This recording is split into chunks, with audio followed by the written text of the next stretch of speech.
Welcome to the Encore Audio Archives YouTube channel. I'm Taper Dave, and this is my channel. I've uploaded hundreds of talks here that I've recorded at meetings in West LA, and I've also recorded conventions starting in 2013. I've got a bunch of those up. And Walt and Mary Murray, the original owners of Encore Audio Archives, started the company in the 80s, and Walt recorded Joe and Charlie's and a bunch of stuff down in Vista, California. My sobriety date is June 20th of 1994. I hope you find something you like, so please like and subscribe to my channel and comment down below. If you want to hear something that I don't have or that you don't see, I'll see that I get it. Anyways, take care and have a great day if you want to. My name's Rich. I'm an alcoholic. I thought you were going to ask me to read the 12 traditions or something.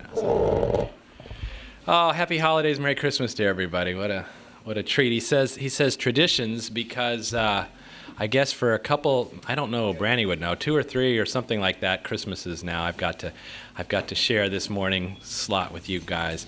And it really makes me feel grateful. I got a lot of things to be grateful for, and probably all of us sitting in this room can come up with a dozen. My good friend John O. got me started with that concept in 1983 of the gratitude. And some of you guys know John. But he would always come up and always with a big smile, and right as we started talking, he just automatically segued into all the things he was happy about for that day. So I have a lot to be grateful for today. This is where I got started. The Marina Center was where my first meeting was, and when I came in, I thought this place was some kind of religion, a church group, and the room was packed and everyone was friendly and they gave me business cards, but to be honest, I knew it wouldn't work for me. But the judge wanted me to be here. So, and then months later, it was that same year, later that year, it was Thanksgiving morning in 1983. I woke up and it was after another hangover, like a million hangovers, blackout, fight with the girlfriend on the phone the night before. Nothing different. The thing that was different, though, is the first thing that came in my mind was I said, I can't keep doing this. And then the second thing that came in my mind was you got to go back to that place. And I meant this hall right here. It's the only place I figured there were meetings, And I felt safe. I felt like I found something here in the Marina Center. And it was funky. It had a carpet that was every color of bizarre you'd ever want to think of. Some of you may remember that. And this is back when we could smoke in meetings, and it had these 2 ginormous boxes hanging from the ceilings. They called them smoke eaters, which didn't really do anything, but they made these clicking noises every 10 minutes. You'd hear a little electric spark, like a bug zapper.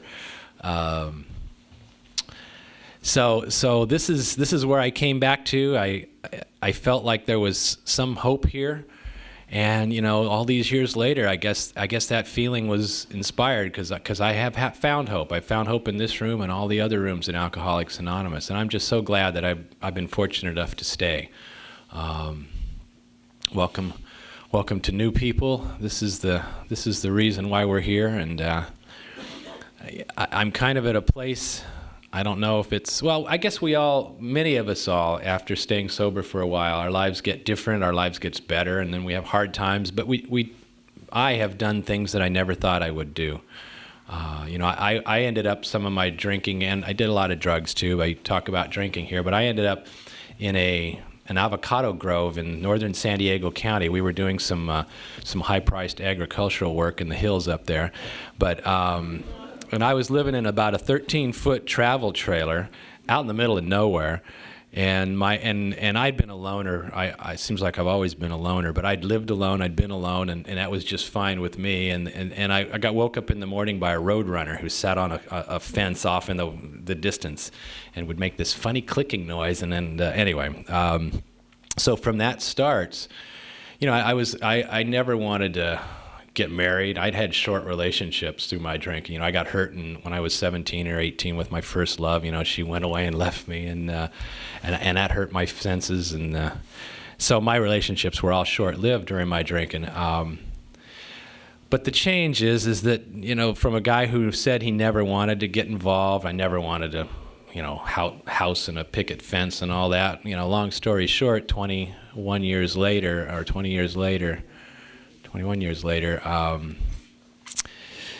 Danny. I'm living in the valley. I've been married for a long time. We've got grown kids. All the things that that happens to us, to some of us that stay sober. And the point I was trying to make with that is, yeah, I get diverted easily. I'm a quick study. I like getting in, doing the job. I can do the job in a third of the time of you. I'll do a better job. And I expect to be paid more money, of course. And then I'll get bored with the damn thing and say, let's get on with it, And I've heard too many stories. I've known too many people in Alcoholics Anonymous who've left this thing. Where did so-and-so go? Oh, well, he's not going to meetings anymore. Oh, really? So after 15 years, why would somebody stop, So the gratitude that I feel is that new people who make this program remind me and help me back to those first few days and those first few years, and it's such a blessing. It's such a blessing. I'll cut real quickly to I'm not really a speaker, but when I do speak, I have a lot of things to be grateful for in Alcoholics Anonymous. But I have to be honest. I think one of the most critical namby-pamby things, which you've all heard before, is that I've been super involved with commitments around here. And how many have heard that? How many heard that story? When I heard it is sitting in this room on a Tuesday night. Ronnie W., God bless him, was the secretary of the Tuesday night meeting, and I was a couple weeks, maybe a month sober, sitting back there, and back then they had commitments that lasted for 6 months. And at the end of the shift of the 6 months, he would have each person that had a commitment come up here to the podium, and instead of having a speaker that night, they would all share for a few minutes. I don't know if they still do that here at all, but so I'm sitting back there, and all these people got up, and they stood up here, and they said, "Hi, my name is Mary, and I made the coffee, and I'm sober 6 months, and then hi, blah, blah, blah." And I wanted to puke. I thought it sounded like church school. It sounded like something that I remembered from going to church school when I was younger. But the crazy thing is the next Tuesday, when they were asking for people to take the next 6 months, my hand shot up back there in the corner, and I picked up that. Back in those days, like I say, we smoked in here, and I picked up the ashtray commitment.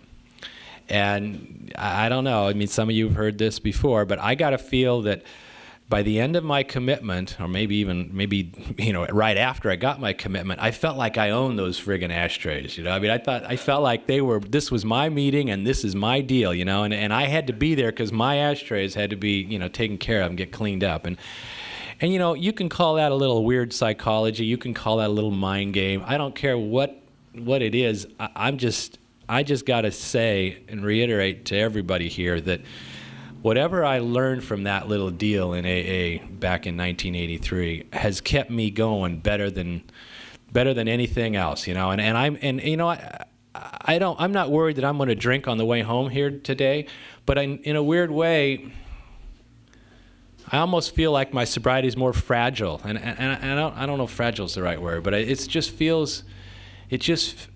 feels like maybe I feel like I have more to lose. I don't know. I don't know how to explain it, but I am, I'm for anything that'll trick this crazy brain into not going the way it wants to go and doing what's been working.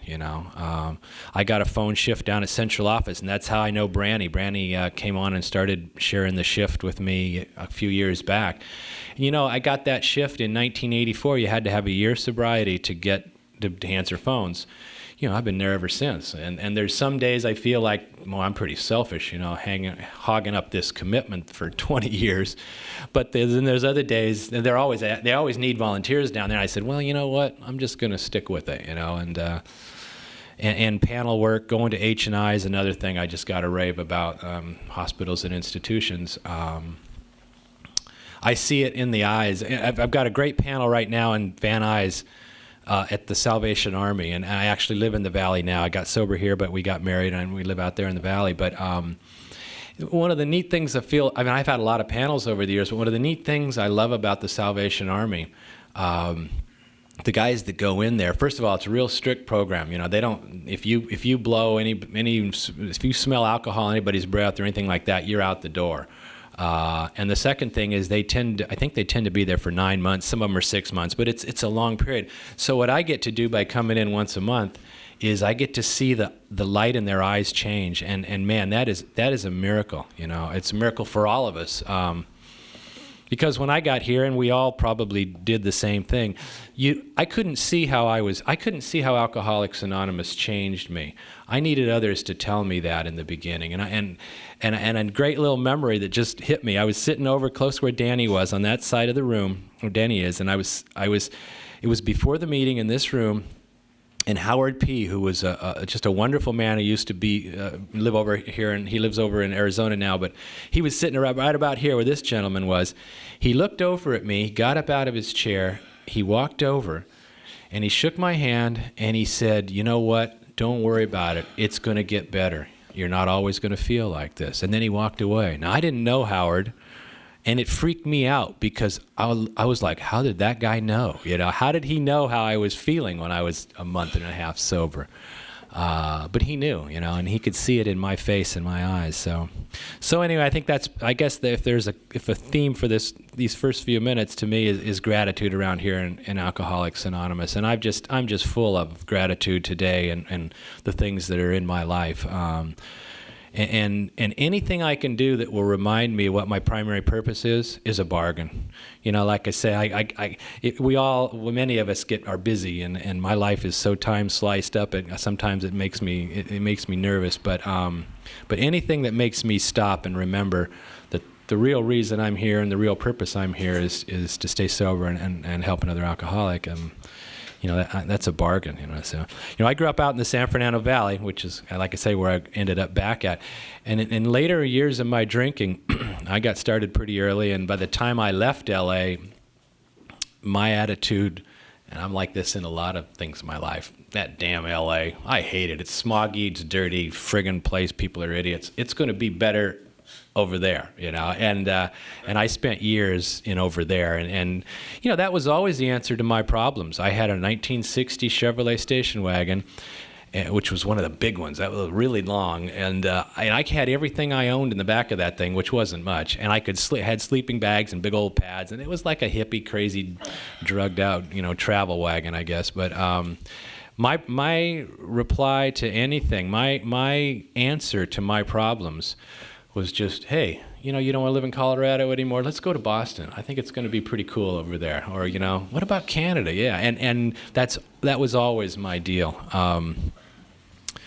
So when I left Los Angeles with that thinking in mind of never coming back, you know, they say that never say never around here. You know, when I came back here with my tail between my legs, had to live at home with mom and dad for a while. You know, I was out down on the ends here. And I ended up making a start here in Alcoholics Anonymous in West LA. I guess I'm glad that never say never works out true, because you know, I couldn't have asked for a better place to get sober. You know, we've got so much here. I think we have so much here. I've traveled a lot of places. I've gone to a lot of meetings around, and I'm very fortunate that my home start was right here in this room. And I drifted. You know, I didn't leave this room for my first year. I didn't think there were any other meetings. You know, I had the directory, but I was so scared. I was pretty, anxiety and fear, I guess, were two of my big watchwords for the last 3 or 4 years of my drinking. You know, alcoholism is a progressive disease, and those of us in the statistics world, you can draw fancy curves, you know, and there were years where things were really on the good, but I'll tell you, the tail of that curve, those last few years was pretty ugly. But those are the watchwords, that waking up in the middle of the night with a start, you know, and just being wide open awake, probably coming to is more of the proper term, and knowing that the way to get back to sleep is in the refrigerator, you know. And being nervous, people. I remember, you know, I tried not to drink. I was working in Westwood at the time, and I don't have time to go into the whole history of it. But a friend had given me a job in the field that I'm in today, and I didn't drink at work at that job. I drank at many other jobs, but I remember by 2 or 3 o'clock in the afternoon that if I would brush up against somebody in the hallways, the start, the jump, that reaction, that the alcohol was saying, dude, it's time to go home. You need a little relief here. I drifted, like I say, I didn't want to leave the Marina Center because it just felt good, and not that I acknowledged that. I didn't really talk to a lot of people, and I didn't get a sponsor right away, but I just knew that for the hour and a half that we had in here, I could turn my brain off, and that was a bargain, when I got to Alcoholics Anonymous, I was totally convinced that I would never, ever sleep again without drinking myself to the pass-out level, because that was the pattern of the last years and years. So, I guess where I was going with this was being grateful about being in LA, being sober, and somewhere about a year sober or so, I remember I was about 7 or 8 months sober, and I heard about 26th and Broadway, so I decided to take a big road trip to 26th and Broadway. Scared the hell out of me, came right back here, and I didn't go back to 26th and Broadway.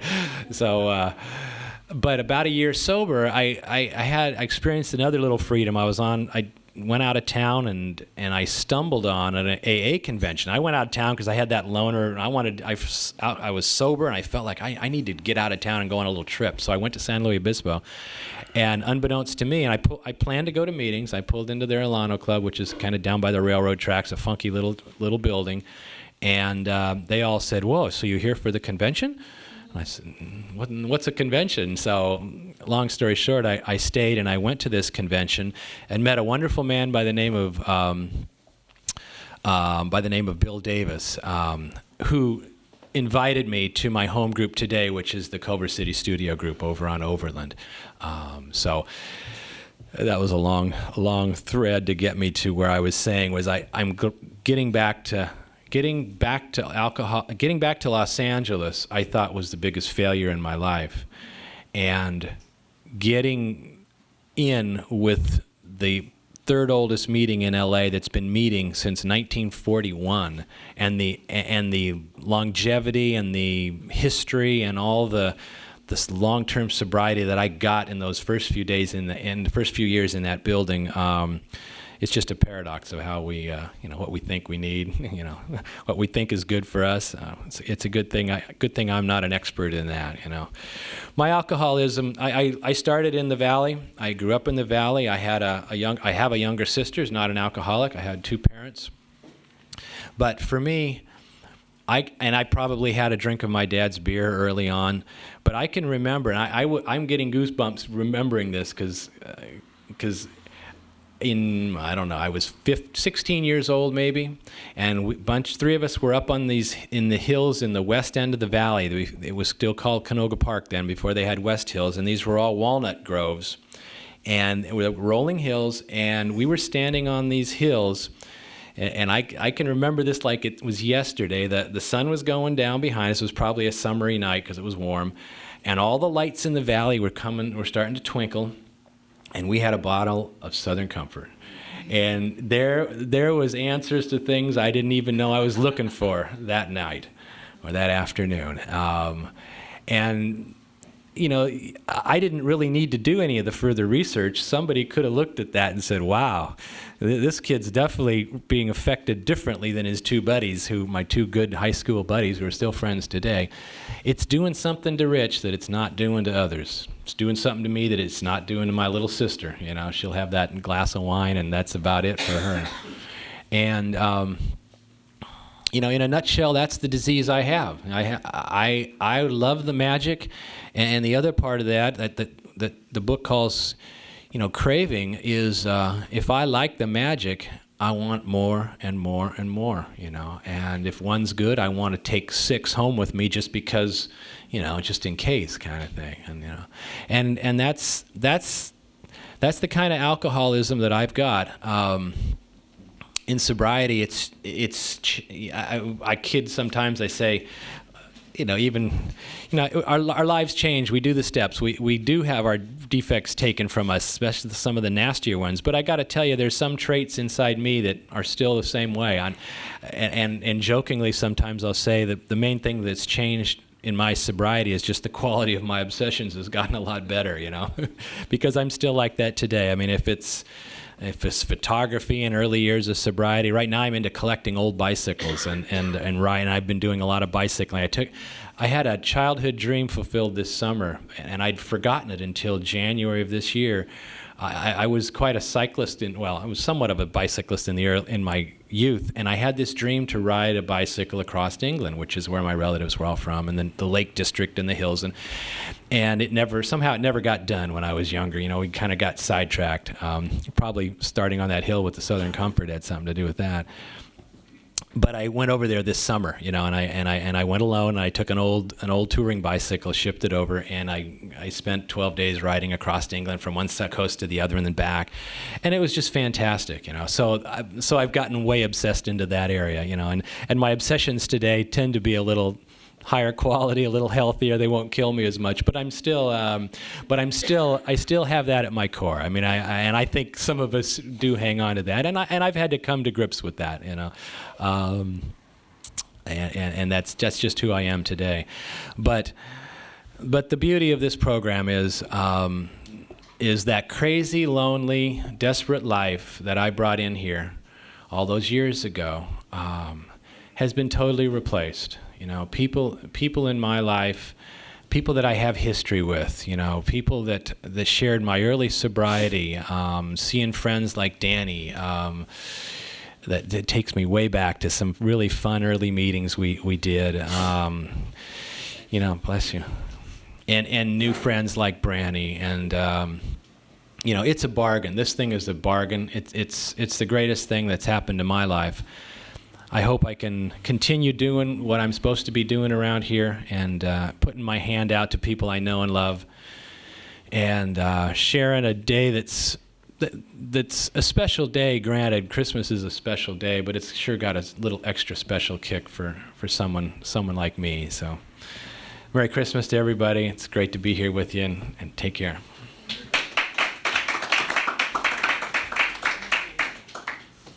I think we got a great talk going on here. Thanks for watching the channel. Taper Dave here. Just curious, do you think this is better than Zoom? Okay, this is how I prepare my drone for launching. I like to do it inside the cab of my truck so I'm not standing outside in the weather. To install the joysticks for control, up and down, right and left, powered on. I have an Android phone that I use to connect it to the drone with, and it's actually controlled through the iPhone, through an app. Oops, wrong way. It's actually controlled through the iPhone, or through this Android phone, through the app. It's actually controlled through the Android phone through an app, and you connect it through this short connection right here.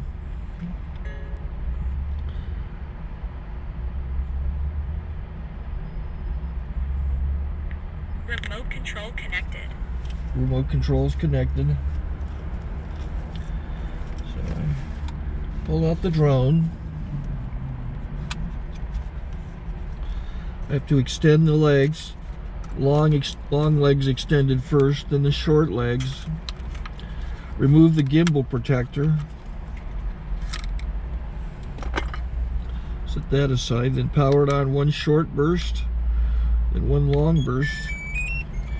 I lay it down. So I have to go to calibrate. So the drone's not connected yet. It shows you here as this drone gets disconnected, even though the remote's powered on. So the drone has to establish it's connected. So I go into the app to calibration mode. First I'll calibrate the remote controller. Start calibration. Out, in, out, in, up, down, and then this little wheel is to control the gimbal. So it's calibrated. go to gimbal calibration, start calibration, and then it calibrates the gimbal. I don't know if that shows up. The gimbal's moving all over the place. Changes, you can see it on the video. And I'm calibrated to take off. It's acquired 7 satellites at the moment. There are 26 satellites up in the sky, which it has to acquire before you can take off. So it's connected. It's got enough satellites. This is white. I can go to press this little arrow button, swipe right to take off, and it would start the motors if I slid this to the right. But I'll wait till I get outside. Don't want to do it inside.